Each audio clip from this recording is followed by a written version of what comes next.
नमस्कार दोस्तों, मैं हूं डॉक्टर शालिनी अगम और एक बहुत ही विचारणीय और गंभीर मुद्दा हमारी समाज का, हमारी सोसाइटी का जो आजकल देखने में आ रहा है और हम सब कहीं ना कहीं हर परिवार उससे उतनी ही परेशानी से जूझ रहा है, चाहे कोई कहता है या नहीं कहता है। सबसे बड़ी जो लड़ाई है एकल और संयुक्त परिवार की। पहले क्या होता था, इस तरफ आने वाली वधू का ध्यान ही नहीं जाता था कि वो कितने बड़े परिवार में आ रही है, बल्कि ये एक बहुत ज़्यादा गर्व का विषय होता था कि जितना बड़ा परिवार, जितना समृद्ध परिवार, उसमें ही बेटी देना ज़्यादा श्रेयस्कर लगता था माँ बाप को। पर धीरे धीरे ये स्तर गिरने लगा, ये रेशो गिरने लगा और लड़की के माँ बाप ही ऐसा परिवार देखने लगे जहाँ कम से कम सदस्य हों, ताकि उनकी लड़की को कम से कम जिम्मेदारी निभानी पड़े, कम से कम काम करना पड़े और ज़्यादा से ज़्यादा, अधिक से अधिक पति पर और बच्चे पर अपने ध्यान दे। और ये स्तर और रेशो इतना गिर गया कि कहीं कहीं तो लड़की यही कहती है तो मैं विवाह नहीं करूँगी, या विवाह से पहले ही माँ बाप से अलग होने की डिमांड हो जाती है, या ये कह दिया जाता है कि आप अलग रहिए, घर अलग दीजिए, तब मैं विवाह के लिए हामी भरूँगी। ये तो लड़की पक्ष की बात हो गई। कन्या पक्ष की, वर पक्ष की तरफ से क्या होता था कि जब वधू आती थी, मैं बहुत पुरानी बातें नहीं कर रही हूँ, मैं अपनी दादी से शुरू करती हूँ, दादी की पीढ़ी से, जो हमने देखा, सुना, समझा बचपन से। उस टाइम पे जब वधू ब्याह कर आती थी तो उसको बहुत ज़्यादा मान सम्मान तो मिलता ही था, पर आते ही बड़े बूढ़े काम करना छोड़ देते थे।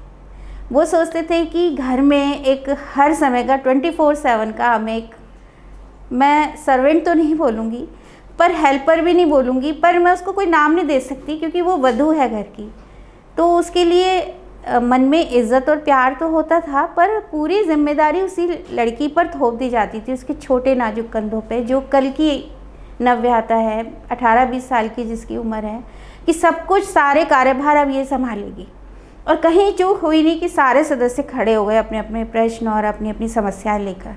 और बहुत हद तक तो माँ, जो मदर इन लॉ होती थी, जो सास होती थी, वो कहीं ना कहीं इतना भयभीत कर देती थी उस लड़की को कि वो सब कुछ सुख होने के बाद भी सुखी नहीं महसूस करती थी। तो धीरे धीरे फिर ये जो मैंने शुरुआत की कि ये समस्या का समाधान यही निकाला कि भाई परिवार के सदस्य कम होंगे, काम कम होगा, जिम्मेदारियां कम होंगी। उससे क्या हुआ कि वो चीज़ बिगड़ गई।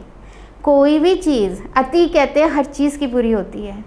जब भी संतुलन बिगड़ा, चाहे प्रकृति का हो, चाहे संबंधों का हो या परिवार का, तभी भी परिवार दुखदाई बने, समाज दुखदाई हुआ, पीड़ा मिली उसे। तो हमें अब ये सोचना है कि हमें इसे संतुलन कैसे बिठाना है,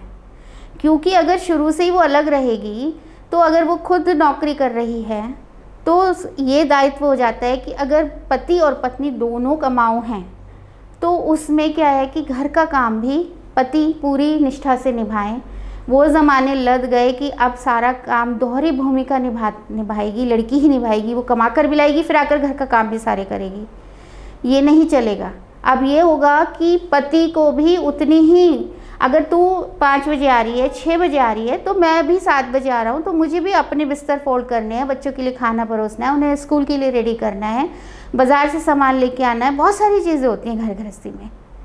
तो बहुत ही सरल शब्दों में यही कहा जाएगा कि ना लड़की गलत है ना लड़का गलत है, थोड़ी सोच का उनका जो दायरा है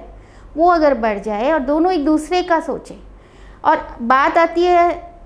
ससुर या सासू माँ की, तो अगर बड़े लोग ये सोचे कि हमें छोटों को भी उतना ही सहारा और आराम देना है, और छोटे ये सोचे कि ये घर के बुज़ुर्ग हैं तो हमें उतना ही उनको मान से, सम्मान से रखना है, तो लड़ाई की नौबत ही नहीं आएगी किसी भी घर में। तो ना सास बुरी होती है ना बहू बुरी होती है, बुरे होते हैं हमारे संस्कार, भी बुरे नहीं होते, क्या बोलते हैं, परिस्थितियाँ बुरी होती हैं जब नहीं समझी जाती और परिवार के सदस्य मिलकर एकजुट होकर समस्या का समाधान नहीं निकालते, ये किसी एक से ही पूरी की पूरी उम्मीद की जाती है,